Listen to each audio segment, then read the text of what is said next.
Hi friends, welcome to my mini vlog. ಇವತ್ತು ಶಾಪಿಂದ ಬಂದ ತಕ್ಷಣ ಒಂದು ಕಪ್ ಟೀ ಅಥವಾ ಕಾಫಿ ಏನಾದ್ರು ಕುಡಿಬೇಕು. ನನಗೆ ಕುಡಿದ್ರೇ ಸಮಾಧಾನ. ಹೊರಗಡೆ ಏನೇ ತಿಂದಿರಲಿ, ಏನೇ ಮಾಡಿರಲಿ, ಎಲ್ಲೇ ಹೋಗಿ ಬರಲಿ, ಬಂದ ತಕ್ಷಣ ಟೀ ಅಥವಾ ಕಾಫಿ ಬೇಕೇ ಬೇಕು.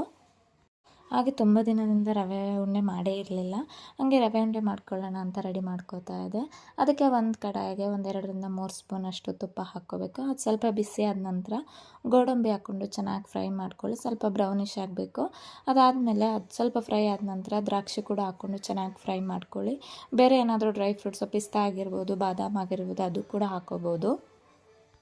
ಫ್ರೈ ಆಗಿರೋ ಗೋಡಂಬಿ, ದ್ರಾಕ್ಷಿ ಒಂದು ಪ್ಲೇಟಿಗೆ ತೆಗೆದಿಟ್ಕೊಂಡು ಅದೇ ಕಡಾಯಿಗೆ 2 ಕಪ್ಪಷ್ಟು ರವೆ ಹಾಕ್ಕೊಂಡು ಚೆನ್ನಾಗಿ ಫ್ರೈ ಮಾಡ್ತಾನೆ ಇರಬೇಕು, ಸ್ಟಾಪ್ ಮಾಡಬಾರ್ದು.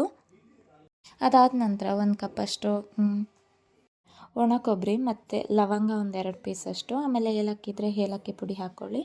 ಆಮೇಲೆ ನಮಗೆ ಸಕ್ಕರೆ ಎಷ್ಟು ಬೇಕೋ ಅಷ್ಟು ಹಾಕ್ಕೊಂಡು ಅದರಲ್ಲೇ ಚೆನ್ನಾಗಿ ಫ್ರೈ ಮಾಡಿಕೊಂಡು ಒಂದು ಪ್ಲೇಟಿಗೆ ಟ್ರಾನ್ಸ್ಫರ್ ಮಾಡ್ಕೊಳ್ಳಿ.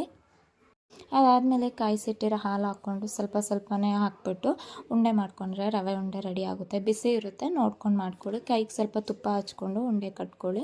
ಇನ್ನೊಂದು ಸ್ವಲ್ಪ ತುಪ್ಪ ಬೇಕು ಅಂದರೆ ತುಪ್ಪ ಹಾಕ್ಕೊಂಡು ಉಂಡೆ ಕಟ್ಕೊಬೋದು.